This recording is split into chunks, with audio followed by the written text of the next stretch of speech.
ಆತ್ಮೀಯ ವಿದ್ಯಾರ್ಥಿಗಳೇ, ಮತ್ತೆ ನಮ್ಮ ಮನು ಸಂವೇತ್ ಯೂಟ್ಯೂಬ್ ಚಾನಲ್ಗೆ ಆತ್ಮೀಯವಾದ ಸ್ವಾಗತ. ಇಂದು ನಾವು 7ನೇ ತರಗತಿಯ ಅಧ್ಯಾಯ 1 ನಮ್ಮ ಸುತ್ತಲಿನ ದೊಡ್ಡ ಸಂಖ್ಯೆಗಳು ಈ ಅಧ್ಯಾಯಕ್ಕೆ ಸಂಬಂಧಪಟ್ಟಂತ ಮುಂದುವರಿದ ಭಾಗ. ನಿನ್ನೆ 1.2 ನೋಡಿದ್ದೀವಿ. ಇವತ್ತು 1.3 ಕೋಟಿಗಳು ಮತ್ತು ಕೋಟಿಗಳಷ್ಟು ಇದರ ಕುರಿತು ನಾವು ತಿಳಿದುಕೊಳ್ಳೋಣ ವಿದ್ಯಾರ್ಥಿಗಳೇ. ಈ ಕೋಟಿಗಳು ಮತ್ತು ಕೋಟಿಗಳಷ್ಟನ್ನ ತಿಳಿದುಕೋಬೇಕಾದ್ರೆ ಮೊದಲು ನಾವು ಏನ್ ಮಾಡಬೇಕು, ಭಾರತೀಯ ಸಂಖ್ಯಾ ಪದ್ಧತಿ ಮತ್ತು ಅಮೆರಿಕ ಪದ್ಧತಿ. ಅಮೆರಿಕ ಅಂದ್ರೆ ಅಂತಾರಾಷ್ಟ್ರೀಯ ಪದ್ಧತಿ. ಈ ಪದ್ಧತಿಯೊಳಗ ಸಂಖ್ಯೆಗಳನ್ನ ಯಾವ ರೀತಿ ಬರಿಬೇಕು ಅನ್ನೋದನ್ನ ನಾವು ಮೊದಲು ತಿಳಿದುಕೊಳ್ಬೇಕು ವಿದ್ಯಾರ್ಥಿಗಳೇ. ಇಲ್ಲಿ ನೋಡಿ, ಹೀಗೆ ನಿಮ್ಗೊಂದು ಕೋಷ್ಟಕವನ್ನು ನೀಡಿದಾರ. 1,000 ಅಂದ್ರೆ ಮೊದಲು 3 ಸ್ಥಾನವನ್ನು ಬಿಟ್ಟು ಆ ನಂತರ ಬಿಟ್ಕೊತ ಹೋಗಿದಾರ. 10,000, 1,00,000 3 ಸ್ಥಾನ 2 ಸ್ಥಾನ, 10 ಲಕ್ಷ 3 ಸ್ಥಾನ 2 ಸ್ಥಾನ, 1 ಕೋಟಿ 3 2 2 ನೆಕ್ಸ್ಟ್ 2. ಹೀಗೆ ನಮ್ದು ಮುಂದುವರಿಯುತ್ತೆ ವಿದ್ಯಾರ್ಥಿಗಳೇ. 10 ಕೋಟಿ, 1 ಅರಬ್ ಅಥವಾ 100 ಕೋಟಿ. ಈ 100 ಕೋಟಿಯನ್ನ 1 ಅರಬ್ ಎಂದು ಕೂಡ ಕರೀತಾರ, ಅಥವಾ ನಾವು 100 ಕೋಟಿ ಅಂತ ಹೇಳಿ ಕೂಡ ನಾವು ಏನ್ ಮಾಡ್ಬೋದು ವಿದ್ಯಾರ್ಥಿಗಳೇ, ಓದಬಹುದು. ಎರಡೂ ತಪ್ಪಲ್ಲ. ಹಾಗೆ ಅಮೆರಿಕ ಪದ್ಧತಿ ಅಥವಾ ಅಂತಾರಾಷ್ಟ್ರೀಯ ಪದ್ಧತಿ ಒಳಗೆ ನೋಡಿ, 1,000 10,000 ಸೇಮ್ ಬರುತ್ತೆ. ಇಲ್ಲಿಂದ ಸ್ಟಾರ್ಟ್. ನಾವು ಇಲ್ಲಿ 1,00,000 ಅಂದ್ರೆ ಅವರು 100,000 ಅಂತೇಳಿ ಓದ್ತಾರ. ಇನ್ನ ಇಲ್ಲಿ ನಾವು 10,00,000 ಅಂದ್ರೆ ಅವರು 1 ಮಿಲಿಯನ್. ಹಾಗೆ ನೆಕ್ಸ್ಟ್ ಬಂದು ನಾವು 1 ಕೋಟಿ. 1 ಕೋಟಿ ಅಂದ್ರೆ ಅವರು 10 ಮಿಲಿಯನ್. ಹಾಗೆ 10 ಕೋಟಿ ಅಂದ್ರೆ 100 ಮಿಲಿಯನ್. 10 ಕೋಟಿಗೆ 100 ಮಿಲಿಯನ್. ಜೊತೆಗೆ ನಾವು 100 ಕೋಟಿ ಅಂದಾಗ ಅವ್ರದ್ದು 1 ಬಿಲಿಯನ್. ಅಂದ್ರೆ ವಿದ್ಯಾರ್ಥಿಗಳೇ, ಇಲ್ಲಿ ನಾವು ಅಂಶವನ್ನ ತಿಳಿದುಕೊಳ್ಬಹುದು. 1 ಅರಬ್ ಮತ್ತು 1 ಬಿಲಿಯನ್ ಎರಡು ಸರ್ವ ಸಮವಾಗಿರುತ್ತವೆ, 100 ಕೋಟಿಗೆ ಸಮ ಆಗಿರುತ್ತವೆ ಅನ್ನೋದನ್ನ ನಾವಿಲ್ಲಿ ತಿಳಿದುಕೊಳ್ಬೇಕು ವಿದ್ಯಾರ್ಥಿಗಳೇ. ಜೊತೆಗೆ ಸೊನ್ನೆಗಳನ್ನ ಅರ್ಥೈಸ್ಕೋಬೇಕು. ಅಂದ್ರೆ 1000ಕ್ಕೆ 3 ಸೊನ್ನೆ, 10,000ಕ್ಕೆ 4, ಲಕ್ಷಕ್ಕೆ 5, 10 ಲಕ್ಷಕ್ಕೆ 6 ಅಂದ್ರೆ 1 ಮಿಲಿಯನ್ಗೂ 6, 1 ಕೋಟಿಗೆ 7 ಸೊನ್ನೆ, 10 ಮಿಲಿಯನ್ಗೆ 7 ಸೊನ್ನೆ, 10 ಕೋಟಿಗೆ 8 ಸೊನ್ನೆ, 100 ಮಿಲಿಯನ್ಗೆ 8 ಸೊನ್ನೆ ಬರುತ್ತೆ. 100 ಕೋಟಿಗೆ ಎಷ್ಟು ಬರುತ್ತೆ ವಿದ್ಯಾರ್ಥಿಗಳೇ, 9 ಸೊನ್ನೆಗಳು ಬರುತ್ತೆ. 1 ಬಿಲಿಯನ್ ಇಸ್ಕೊಳ್ತು 9 ಸೊನ್ನೆ. ಇದನ್ನ ಯಾಕೆ ನಾವು ಅರ್ಥೈಸ್ಕೋಬೇಕಪ್ಪ ಅಂದ್ರ ಮುಂದ ಅದಕ್ಕೆ ಸಂಬಂಧಪಟ್ಟಂತ ಲೆಕ್ಕಗಳು ಬರ್ತಾವ. ಇಲ್ಲಿ ನೋಡಿ, ಇಲ್ಲೊಂದು ಹಂಗ ಭಾರತೀಯ ಪದ್ಧತಿ ಒಳಗೆ ಯಾವ ರೀತಿ ಕೊಟ್ಟಿರ್ತಾರ, ಫಸ್ಟ್ 3 ಸ್ಥಾನವನ್ನು ಬಿಡ್ತಾರ, ಆ ನಂತರ 2 2 3 ಸ್ಥಾನ 2 2 2 ಬಿಟ್ಕೊತ ಹೋಗ್ತಾರ. ಅದೇ ರೀತಿ ಅಮೆರಿಕ ಅಥವಾ ಇತರೆ ದೇಶಗಳಲ್ಲಿ, ಹೆಚ್ಚಿನ ದೇಶಗಳಲ್ಲಿ ಏನ್ ಮಾಡ್ತಾರಪ್ಪ ಅಂದ್ರ 3 3 3 ಡಿಸ್ಟೆನ್ಸ್ ವಿನ್ಯಾಸದಲ್ಲಿ ಏನ್ ಮಾಡ್ತಾರ, ಸ್ಥಾನಗಳನ್ನ ಬರೆದುಕೊಳ್ತಾ ಹೋಗ್ತಾರ ವಿದ್ಯಾರ್ಥಿಗಳೇ. ಈಗ ಇಲ್ಲಿ ಬನ್ನಿ, ಇಲ್ಲಿ ನೋಡೋಣ ವಿದ್ಯಾರ್ಥಿಗಳೇ. ಇಲ್ಲಿ ಕೆಲವೊಂದು ಮಾಲ್ಡೀವ್ಸ್ ಅಂದ್ರೆ ನಮ್ಮ ಪದ್ಧತಿ ಇರೋದು ಭೂತಾನ್, ನೇಪಾಳ, ಶ್ರೀಲಂಕಾ, ಪಾಕಿಸ್ತಾನ್, ಬಾಂಗ್ಲಾದೇಶ ಅಂದ್ರೆ ನಮ್ಮ ಸುತ್ತಮುತ್ತಲಿನ ರಾಷ್ಟ್ರಗಳಲ್ಲಿ ಮಾತ್ರ ಈ ರೂಪಾಯಿ ಇದೆ. ಆದ್ರ ಅಮೆರಿಕ ಹಾಗೂ ಇತರೆ ಸಾಕಷ್ಟು ದೇಶಗಳಲ್ಲಿ ಏನಿದೆಪ್ಪ ಅಂದ್ರೆ ಅಮೆರಿಕ ಪದ್ಧತಿಯನ್ನ ಅಥವಾ ಅಂತಾರಾಷ್ಟ್ರೀಯ ಪದ್ಧತಿಯನ್ನ ಬಳಸ್ತಾರ. ನೋಡ್ರಿ, 1 ಲಕ್ಷ ಅಂದ್ರೆ 1 ಕೋಟಿಯಲ್ಲಿ ಸೊನ್ನೆಗಳ ಸಂಖ್ಯೆಯನ್ನು ಗಮನಿಸಿ. 1 ಲಕ್ಷದಲ್ಲಿ 5 ಸೊನ್ನೆಗಳಿದ್ರೆ 1 ಕೋಟಿಯಲ್ಲಿ ಎಷ್ಟು ಸೊನ್ನೆಗಳಿರ್ತಾವ, 7 ಸೊನ್ನೆಗಳಿರ್ತಾವ ವಿದ್ಯಾರ್ಥಿಗಳೇ. 1 ಲಕ್ಷವನ್ನು ಸಂಖ್ಯೆಯಲ್ಲಿ ಬರೆದಾಗ 1ರ ನಂತರ 5 ಸೊನ್ನೆಗಳಿರ್ತವೆ, 1 ಕೋಟಿಯಲ್ಲಿ 7 ಸೊನ್ನೆಗಳಿರ್ತವೆ ಅನ್ನೋದನ್ನ ಹೇಳ್ತಾರ. ಇಲ್ಲಿ ನೋಡಿ, 1 ಲಕ್ಷ 1,100ರಷ್ಟು, 1 ಕೋಟಿಯು 1,100ರಷ್ಟು, 1 ಅರಬ್ 1 ಕೋಟಿಯ 100ರಷ್ಟು ಅಂದ್ರೆ 100 ಕೋಟಿಗೆ ಸಮ. 1,000 ಲಕ್ಷದಲ್ಲಿ ಎಷ್ಟು ಸೊನ್ನೆಗಳಿರುತ್ತವೆ ವಿದ್ಯಾರ್ಥಿಗಳೇ, ಇಲ್ಲಿ ನೀವು ಅರ್ಥೈಸ್ಕೋಬೇಕಾದದ್ದು ಬಹಳ ಮುಖ್ಯ. 1,000 ಲಕ್ಷದಲ್ಲಿ ಎಷ್ಟು ಸೊನ್ನೆಗಳಿರುತ್ತವೆ ನೋಡಿ ವಿದ್ಯಾರ್ಥಿಗಳೇ. ಇಲ್ಲಿ 1,000 ಲಕ್ಷಗಳು ಅಂದ್ರೆ 8 ಸೊನ್ನೆ 2 4 6 8 ಸೊನ್ನೆಗಳಿರ್ತಾವ. 8 ಸೊನ್ನೆ ಇರ್ತಾವ, 8 ಸೊನ್ನೆಗಳಿರ್ತಾವ. ಹಾಗೆ 100,000ದಲ್ಲಿ ಎಷ್ಟು ಸೊನ್ನೆಗಳಿರ್ತಾವ, 100,000 ಅಂದ್ರ 10 ಲಕ್ಷ, 100,000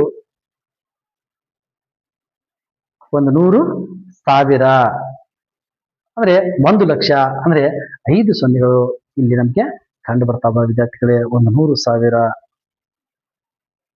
100,000 ಅಂದ್ರ 5 ಸೊನ್ನೆಗಳು ಇಲ್ಲಿ ಕಂಡು ಬರ್ತಾವ ನೋಡಿ. 100,000 ಅಂದ್ರೆ 5 ಸೊನ್ನೆಗಳು ಇಲ್ಲಿ ನಮ್ಗೇನಾಗ್ತವ, ಗೋಚರಿಸ್ತವ ವಿದ್ಯಾರ್ಥಿಗಳೇ. ಇದನ್ನ ನಮಗೆ ನಾವು ತಿಳ್ಕೋಬೇಕು. ಹಾಗೆ ಇಲ್ಲೊಂದು ಸಂಖ್ಯೆಯನ್ನು ಕೊಟ್ಟಾರ. ಅಲ್ಪವಿರಾಮಗಳನ್ನು ಬಳಸೋದ್ರ ಮೂಲಕ ಸುಲಭವಾಗಿ ಓದೋದು ಯಾವ ರೀತಿ. ಇಲ್ಲಿ ಅಲ್ಪ ರಾಮನ್ ಕೊಟ್ಟಾರ ನೋಡ್ರಿ 3 ಸ್ಥಾನ ಬಿಟ್ಟಾರ. ಇದು ಭಾರತೀಯ ಪದ್ಧತಿಯೊಳಗ 3 ಸ್ಥಾನವನ್ನು ಬಿಟ್ಟಾರ. ಆನಂತರ 2 ಸ್ಥಾನ, ಆನಂತರ 2 ಸ್ಥಾನ, ಆನಂತರ 2 ಸ್ಥಾನ, 1 ಉಳಿದಿದೆ. ಇದು ಓದುವ ಪದ್ಧತಿ ನೋಡ್ರಿ. 9 ಅರಬ್ 87,65,01,234 ಅಂತೇಳಿ ಕರೆದಾರ. ಅಥವಾ 987 ಕೋಟಿಗಳು 65,01,234 ಅಂತೇಳಿ ಭಾರತೀಯ ಪದ್ಧತಿಯೊಳಗೆ ನಾವು ಓದಬಹುದು ವಿದ್ಯಾರ್ಥಿಗಳೇ. ಹಾಗೆ ಅಂತಾರಾಷ್ಟ್ರೀಯ ಪದ್ಧತಿಯೊಳಗೆ 9,876,501,234 ಅಂತೇಳಿ ಅಮೆರಿಕ ಅಥವಾ ಅಂತಾರಾಷ್ಟ್ರೀಯ ಪದ್ಧತಿಯೊಳಗ ನಾವು ಇದನ್ನ ಓದಬಹುದು ವಿದ್ಯಾರ್ಥಿಗಳೇ. ಇಲ್ಲಿ ನೋಡಿ, ಈ ಕಂಡು ಹಿಡೀರಿ ಐತಲ್ಲ, ಇದು ನಮ್ಮ ಮುಖ್ಯವಾಗಿರುವಂತಹ ಒಂದು ಅಭ್ಯಾಸ. ನೋಡಿ ಇಲ್ಲಿ ಅವ್ರು ಏನ್ ಹೇಳಿದಾರ, ಮುಂದೆ ನೀಡಿರುವ ಸಂಖ್ಯೆಗಳನ್ನು ಭಾರತೀಯ ಸ್ಥಾನ ಬೆಲೆ ಕ್ರಮದಲ್ಲಿ ಓದಿ ಮತ್ತು ಆ ಸಂಖ್ಯೆಗಳ ಹೆಸರುಗಳನ್ನು ಭಾರತೀಯ ಹಾಗೂ ಅಮೆರಿಕ ಪದ್ಧತಿಯಲ್ಲಿ ಬರೆಯಿರಿ ಅಂತಾರ. ಇದನ್ನ ಭಾರತೀಯ ಸ್ಥಾನ ಬೆಲೆ ಹೆಸರಿನಲ್ಲಿ ಓದ್ಬೇಕಂತ ನೋಡಿ. ಬಿಡಿ 10, 100, 1000, 10,000, ಲಕ್ಷ, 10 ಲಕ್ಷ, ಅಂದ್ರೆ 40,50,678 ವಿದ್ಯಾರ್ಥಿಗಳೇ. ಇದನ್ನ ಯಾವ ರೀತಿ ಬರೆಯೋದು ಅನ್ನೋದನ್ನ ನಾವೀಗ ನೋಡೋಣ. ಇವೆಲ್ಲ ಸಂಖ್ಯೆಗಳನ್ನ ನಾವಿಲ್ಲಿ ಬರೆದು ನೋಡೋಣ ವಿದ್ಯಾರ್ಥಿಗಳೇ.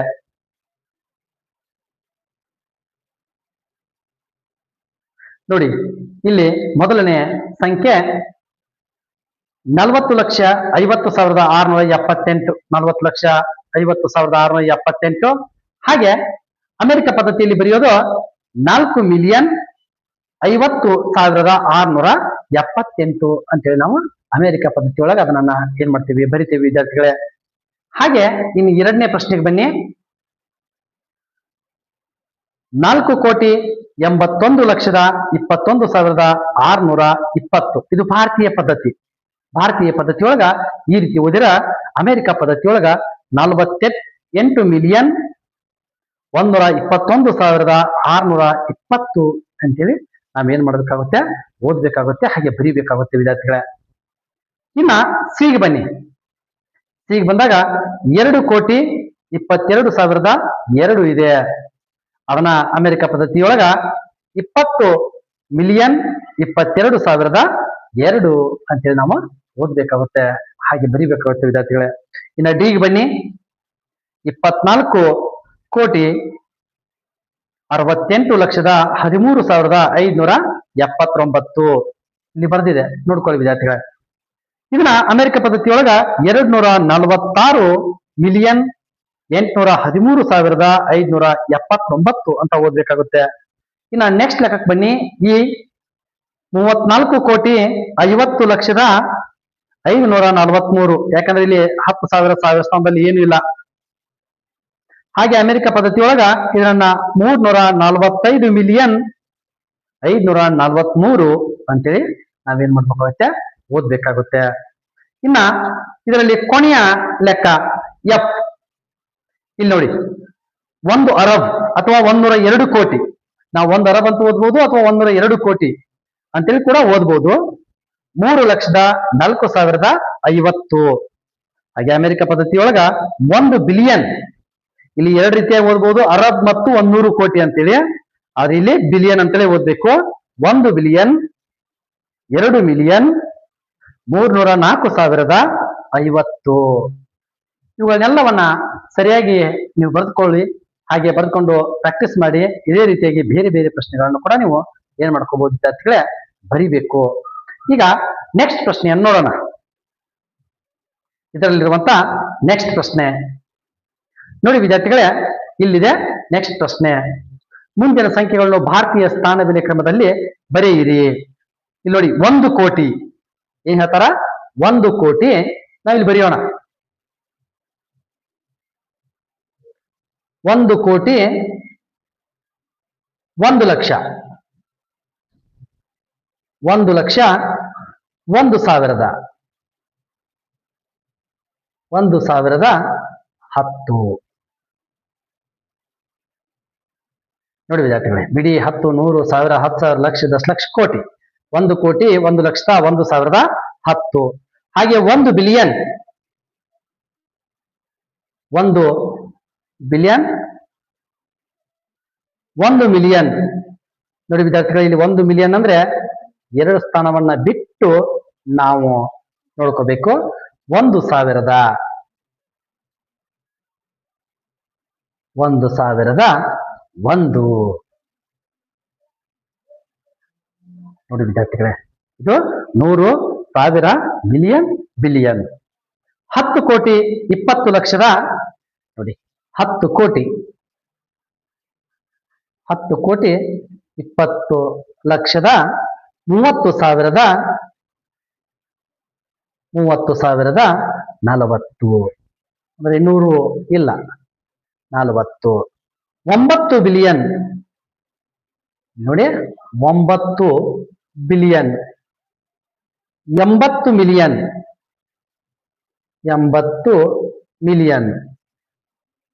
700,000 700,000 600. ಈ ರೀತಿಯಾಗಿ ನಾವು ಇದನ್ನ ಬರಿಬೇಕಾಗುತ್ತೆ ವಿದ್ಯಾರ್ಥಿಗಳೇ. ಇದನ್ನ ಸರಿಯಾಗಿ ನೋಡ್ಕೊಳ್ಳಿ. ಇನ್ನು ಮುಂದಿನ ಪ್ರಶ್ನೆ, ಹೋಲಿಸಿ ಚಿಕ್ಕದು, ದೊಡ್ಡದು ಮತ್ತು ಸಮ ಇವುಗಳ ಹೋಲಿಕೆಯನ್ನು ಮಾಡಂತಾರ. 30,000 ಮತ್ತು 3 ಲಕ್ಷ ಇದರಲ್ಲಿ ಯಾವ ದೊಡ್ಡದು ಅಂತಾರ? ಇದರಲ್ಲಿ 3 ಲಕ್ಷ ದೊಡ್ಡದು. 50 ಲಕ್ಷಗಳು 5 ಮಿಲಿಯನ್ ಅಂದ್ರೆ 5 ಮಿಲಿಯನ್ ಅಂದ್ರೆ 50 ಲಕ್ಷಗಳು. 500 ಲಕ್ಷಗಳು ಅಂದ್ರೆ ಇದು 500 ಲಕ್ಷಗಳು ದೊಡ್ಡದು. ಇನ್ನ 80,000 8 ಮಿಲಿಯನ್ 80,000 8 ಮಿಲಿಯನ್ ಅಂದ್ರೆ 100,000ಕ್ಕೆ ಏನಾಗುತ್ತೆ? 1 ಲಕ್ಷವಾಗುತ್ತೆ. ಅದ ಕಾರಣ ಇಲ್ಲಿ ಏನಾಗುತ್ತೆ ವಿದ್ಯಾರ್ಥಿಗಳೇ? 8 ಮಿಲಿಯನ್ ದೊಡ್ಡದು. ಯಾಕಂದ್ರೆ 1 ಮಿಲಿಯನ್ಗೆ ಏನಾಗುತ್ತೆ? 100,000 ಬೇಕಾಗುತ್ತೆ. ಅದಕ್ಕೆ ಇದು ದೊಡ್ಡದಾಗುತ್ತೆ ವಿದ್ಯಾರ್ಥಿಗಳೇ. ಇನ್ನು 640 ಕೋಟಿ 60 ಬಿಲಿಯನ್. ಯಾಕಂದ್ರೆ 1 ಬಿಲಿಯನ್ ಇಸ್ ಈಕ್ವಲ್ ಟು 100 ಕೋಟಿ. 1 ಬಿಲಿಯನ್ ಇಸ್ ಈಕ್ವಲ್ ಟು 100 ಕೋಟಿ ಆದ್ರ 60 ಬಿಲಿಯನ್ ಇಸ್ ಈಕ್ವಲ್ ಟು 6,000 ಕೋಟಿ ಆಗುತ್ತೆ ವಿದ್ಯಾರ್ಥಿಗಳೇ. ನೋಡಿ 60 ಗುಣಾಕಾರ 100 ಅಂದ್ರೆ 2 0 ಬರುತ್ತೆ, 6,000 ಕೋಟಿ ಆಗುತ್ತೆ. ಆದ್ದರಿಂದ 60 ಬಿಲಿಯನ್ 640 ಕೋಟಿಗಿಂತ ಏನಾಗುತ್ತೆ? ದೊಡ್ಡದಾಗುತ್ತೆ.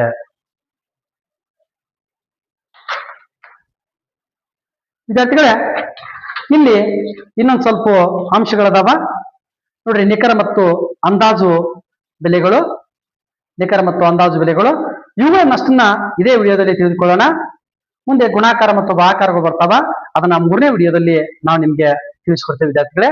ಇಲ್ಲಿ ಅಂದಾಜು ಲೆಕ್ಕಗಳನ್ನ ನಾವೀಗ ನೋಡೋಣ. ನೀವು ಅಂದಾಜು ಗಣನೆಯನ್ನ ನಿಮಗೆ ಈಗಾಗಲೇ ಗೊತ್ತಿರುತ್ತೆ. ಯಾಕಂದ್ರೆ 6, 5, 6ನೇ ತರಗತಿಯಲ್ಲಿ ನಾವು ನೋಡಿರ್ತೀವಿ. ಅತಿ ಹತ್ತಿರದ ನೆರೆಹೊರೆಯವರು ಸಮೀಪದ್ದು ಇಲ್ಲೊಂದು ಸಂಖ್ಯೆಯನ್ನು ಕೊಟ್ಟಾರ. 6,72,85,182 ಎನ್ನುವಂತ ಒಂದು ಸಂಖ್ಯೆಯನ್ನು ಕೊಟ್ಟು ಅವ್ರು ನಿಮ್ಗೆ ತಿಳಿಸಿ ಹೇಳ್ಯಾರ. ಸಮೀಪದ 1000 ಅಂದ್ರೆ 1000 ಸ್ಥಾನಕ್ಕೆ ಸಮೀಪ ಅಂದ್ರೆ ಇದ್ರ ಸಮೀಪ, ಇದ್ರ ಹಿಂದಿನ ನೋಡ್ಬೇಕು. ಅಂದ್ರೆ ಇಲ್ಲಿ ಹಿಂದೆ ಇದಕ್ಕಿಂತ ಜಾಸ್ತಿ ಇಲ್ಲಪ್ಪ ಅಂದ್ರ 6,72,85,000 ಆಗುತ್ತೆ ವಿದ್ಯಾರ್ಥಿಗಳೇ.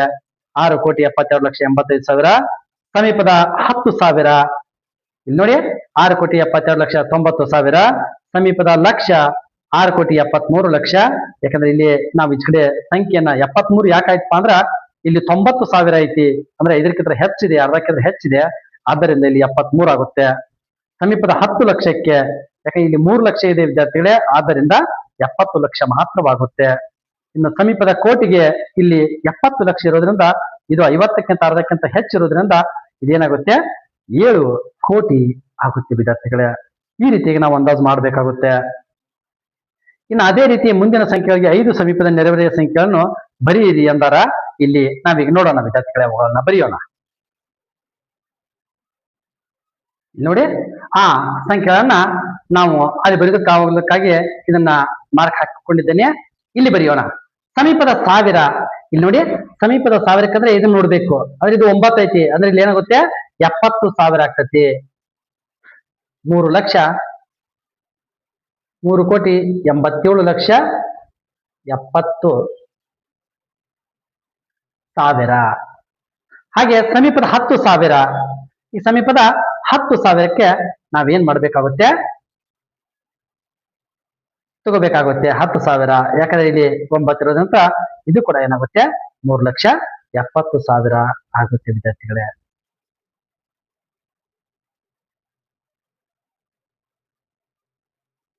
3,87,70,000. ಇನ್ನ ಸಮೀಪದ ಲಕ್ಷಕ್ಕೆ ಇದು ನೋಡ್ಬೇಕು.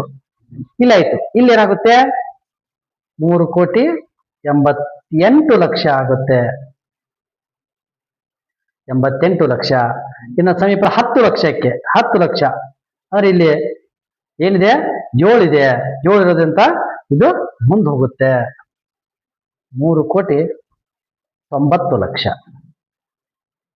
90,00,000 ಕೋಟಿಗೆ ವಿದ್ಯಾರ್ಥಿಗಳೇ, ಇಲ್ಲಿ 9 ಇರೋದ್ರಿಂದ ಇಲ್ಲಿ ಏನಾಗುತ್ತೆ 4 ಕೋಟಿ.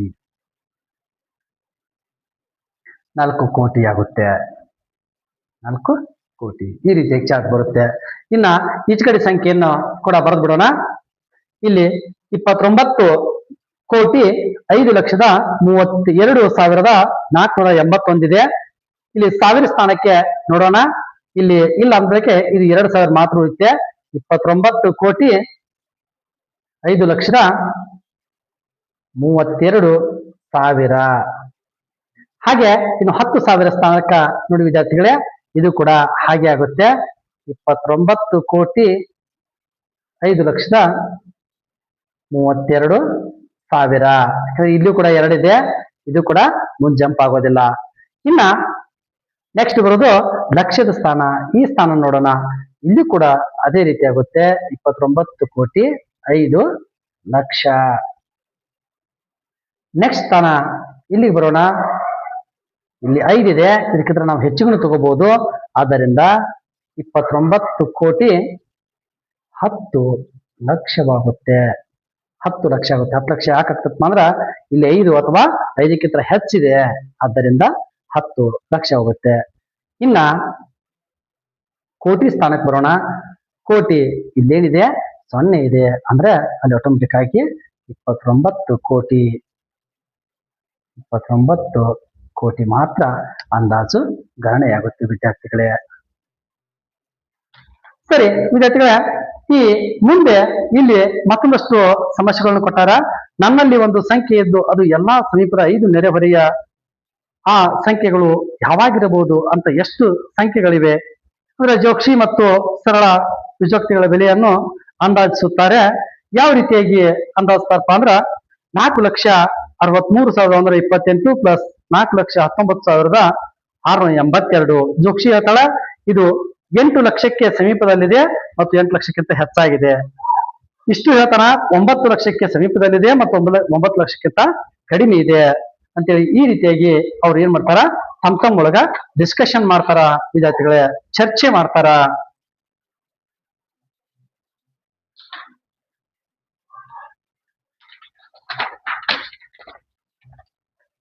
ಇಲ್ಲಿ ನೋಡಿ, ಇದಕ್ಕೆ ಸಂಬಂಧಪಟ್ಟಂತ ಪ್ರಶ್ನೆಗಳು ಇಲ್ಲಿದಾವ.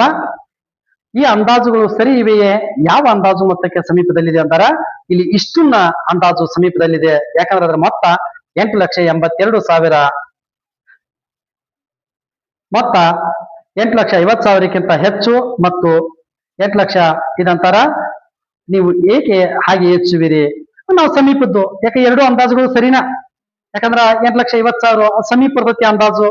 ಹಾಗೆ ಇನ್ನೊಂದು ಮೊತ್ತ 8,83,128ಕ್ಕಿಂತ ಹೆಚ್ಚು ಮತ್ತು ಕಿಂತ ಕಡಿಮೆ ಇದೆಯೇ? ನೀವು ಏಕೆ ಹಾಗೆ ಹೆಚ್ಚುವಿರಿ? ಯಾಕಂದ್ರ 8,82,000ಕ್ಕಿಂತ ಕಡಿಮೆ ಇದೆ. ನಾವು ಟೋಟಲ್ ಆಗಿ ಈ ಮೊತ್ತವನ್ನು ಮಾಡಿದಾಗ ಇಲ್ಲಿ ನೋಡಿ ವಿದ್ಯಾರ್ಥಿಗಳೇ, ನಿಮಗೆ ಗೊತ್ತಾಗುತ್ತೆ 0 8 2 10 1 11 6 1 ಕೈಲ ಬಂತು 1 8 9 3 12 ಎಲ್ಲ ಬಂತು 1 1 6 ಅದೊಂದು ಕೈಲ 8 4 4 8 8,82,810 ಅದರ ನಿಖರವಾದ ಆನ್ಸರ್ ಬರುತ್ತೆ ವಿದ್ಯಾರ್ಥಿಗಳೇ. ಈಗ ನೀವು ಅಂದಾಜುಗಳನ್ನ ಗಣನೆಗೆ ತಗೊಂಡು ಆ ಲೆಕ್ಕವನ್ನ ನೀವು ಕನ್ಫರ್ಮ್ ಮಾಡ್ಕೋಬಹುದು. ಹಾಗೆ ಎರಡನೇ ಲೆಕ್ಕವನ್ನು ಕೊಟ್ಟಾರ. ಇದನ್ನು ಕೂಡ ವ್ಯತ್ಯಾಸ 10 ಲಕ್ಷಕ್ಕೆ ಸಮ ಅಥವಾ 10 ಲಕ್ಷಕ್ಕಿಂತ ಕಡಿಮೆ ಇದೇ ರೀತಿಯಾಗಿ ಹೇಳ್ತಾ ಹೋಗಿದಾರ. ಇದರ ಬೆಲೆ ಎಷ್ಟಾಗುತ್ತೆ ಅಂದ್ರೆ ವಿದ್ಯಾರ್ಥಿಗಳೇ, ಈಗ ನಿಖರವಾದ ಬೆಲೆಯನ್ನ ನಾವು ನೋಡಿಬಿಡೋಣ. ನೋಡಿ 8 ಒಳಗ 0 ಹೋದ್ರೆ 8, ಎರಡರೊಳಗ 2 ಹೋದ್ರ 0.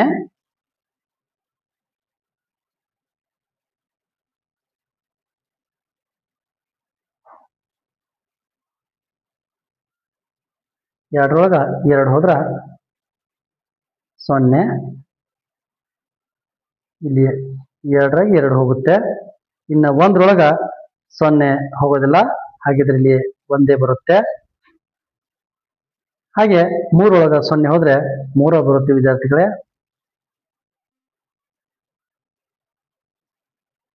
ಇನ್ನ 8ರೊಳಗ 6ರೊಳಗ ಎಷ್ಟು ಹೋಗೋದಿಲ್ಲ, 9 ಹೋಗೋದಿಲ್ಲ.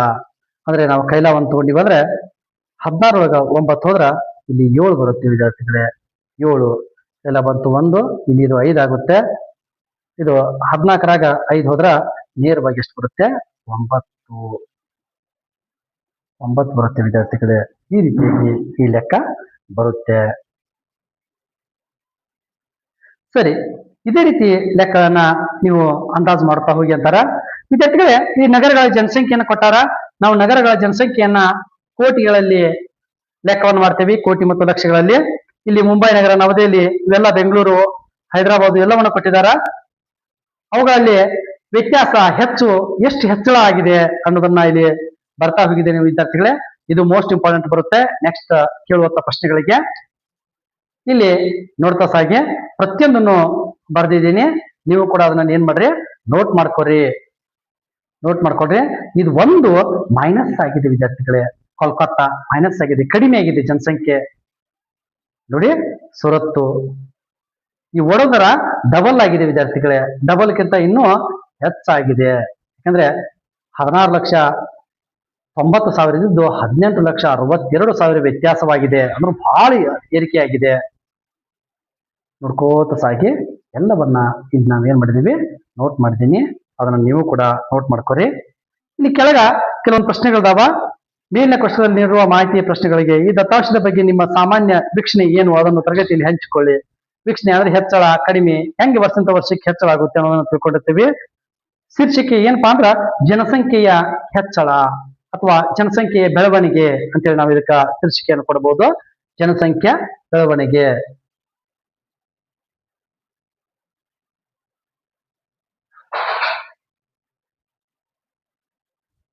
ಅಥವಾ ಜನಸಂಖ್ಯೆ ಹೆಚ್ಚಳ ಅಂತ ಕೊಡಬಹುದು, ಅಥವಾ ಜನಸಂಖ್ಯಾ ಸ್ಫೋಟ ಅನ್ಬಹುದು. ಜನಸಂಖ್ಯಾ ಸ್ಫೋಟ. ಇಲ್ಲಿ 2011ರಲ್ಲಿ ಪುಣೆಯ ಜನಸಂಖ್ಯೆ ಎಷ್ಟಿತ್ತು ನೋಡಿ. ಪುಣೆ ಇಲ್ಲಿದೆ ವಿದ್ಯಾರ್ಥಿಗಳೇ. 2011ರಲ್ಲಿ ಪುಣೆಯ ಜನಸಂಖ್ಯೆ ಎಷ್ಟಿತ್ತಪ್ಪ ಅಂದ್ರ 31,15,431 ಇದೆ. ಅವರು ನೆಕ್ಸ್ಟ್ ಏನ್ ಕೇಳ್ತಾರ, 2001ಕ್ಕೆ ಹೋಲಿಸಿದ್ರೆ ಅಂದಾಜು ಜನಸಂಖ್ಯೆ ಎಷ್ಟು ಹೆಚ್ಚಳವಾಗಿದೆ. ಇಲ್ಲಿ ನಾವು ಬರೆದು ಬಿಟ್ಟಿದ್ದೀವಿ ವಿದ್ಯಾರ್ಥಿಗಳೇ. ಅಂದಾಜು ಜನಸಂಖ್ಯೆ ಎಷ್ಟು ಹೆಚ್ಚಳಾಗಿದೆ, 7,23,000. ಇಲ್ಲಿ ನೋಡಿ ಎಷ್ಟು ಹೆಚ್ಚಾಗಿದೆ, 7,23,588. ಇನ್ನ ಹಾಗೆ ನೆಕ್ಸ್ಟ್ ಸಮಸ್ಯೆ ಹೋಗೋಣ. 2001 ಮತ್ತು 2011ರ ನಡುವೆ ಯಾವ ನಗರದ ಜನಸಂಖ್ಯೆ ಹೆಚ್ಚು ಏರಿಕೆಯಾಗಿದೆ? ಹೆಚ್ಚು ಅಂದ್ರೆ ಪ್ರತಿಶತ ಹೆಚ್ಚು ಏರಿಕೆಯಾಗಿದೆ ಯಾವತ್ತಪ್ಪ ಅಂದ್ರ ವಡೋದರ. ಇದು 10ಕ್ಕಿಂತ ಹೆಚ್ಚಾಗಿ ಬಿಟ್ಟಿದೆ. 10ಕ್ಕಿಂತ ಹೆಚ್ಚಾಗಿದೆ. ಯಾಕಂದ್ರೆ ಅಲ್ಲಿ ಜನಸಂಖ್ಯೆಯನ್ನು ನಾವು ಗಣನೆಗೆ ತೆಗೆದುಕೊಂಡಾಗ ಹೆಚ್ಚು ಇದು ಹೆಚ್ಚಳವಾಗುತ್ತೆ. ನಾವು ಟೋಟಲ್ ಆಗಿ ಹೆಚ್ಚು ಅಂದ್ರೆ ಸಂಖ್ಯೆ ಒಳಗ ಹೆಚ್ಚು ಯಾವ್ದಾಗುತ್ತೆ ಅನ್ನೋದನ್ನ ನಾವಿಲ್ಲಿ ಕೂಡ ನಾವೇನ್ ಮಾಡೋಣ, ಕಂಡು ಹಿಡ್ಕೋಬಹುದು. ಇದು 20 ಲಕ್ಷ ಇದೆ ಸುರತ್ತು.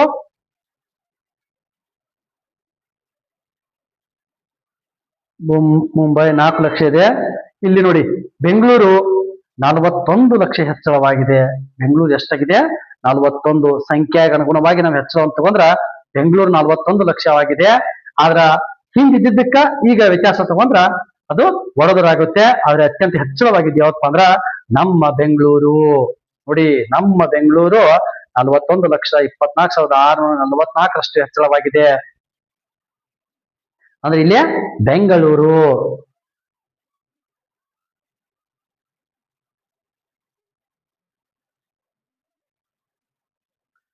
ಜನಸಂಖ್ಯೆ ಬಹುತೇಕ ದ್ವಿಗುಣ ಯಾವ್ದಾದ್ರು ನಗರಗಳು ಇವೆಯೇ?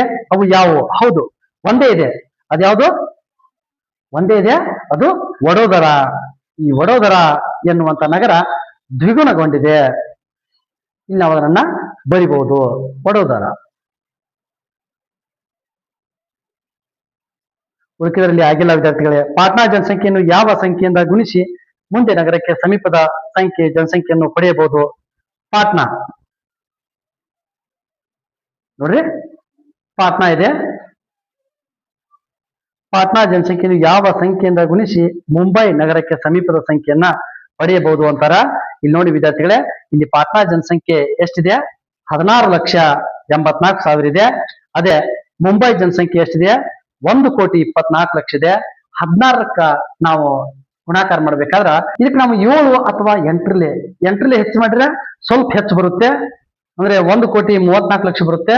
7ರಲ್ಲಿ ಗುಣಾಕಾರ ಮಾಡಿದಾಗ 1,17,89,000 ಬರುತ್ತೆ. ಅಂದ್ರೆ 7ಕ್ಕಿಂತ ಸ್ವಲ್ಪ ಹೆಚ್ಚಿಗೆ ನಾವು ಏನ್ ಮಾಡ್ಬೇಕಾಗುತ್ತೆ?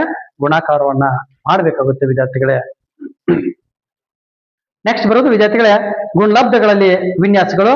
ಈ ಗುಣಲಬ್ಧಗಳಲ್ಲಿ ವಿನ್ಯಾಸಗಳನ್ನ ಇದೇ ಅವಧಿಯಲ್ಲಿ ನೋಡಿದ್ರೆ ವಿಡಿಯೋ ಬಹಳ ಲೆಂದಿ ಆಗುತ್ತೆ. ನೀವು ಆನಂತರ ನೋಡೋದಕ್ಕೆ ಬೇಸರ ಮಾಡ್ಕೋತೀರಿ. ಇದನ್ನ ನೆಕ್ಸ್ಟ್ ಅವಧಿ ಒಳಗೆ ನೋಡೋಣ. ಇದನ್ನ ಕ್ಲಿಯರ್ ಆಗಿ ಅರ್ಥ ಮಾಡ್ಕೊತಾ ಸರಳವಾಗಿ ಸುಲಭವಾಗಿ ಗುಣಾಕಾರ ಮತ್ತು ಭಾಗಾಕಾರ ಮಾಡೋದನ್ನ ಹೇಗೆ ಅನ್ನೋದನ್ನ ತಿಳ್ಕೋಣ.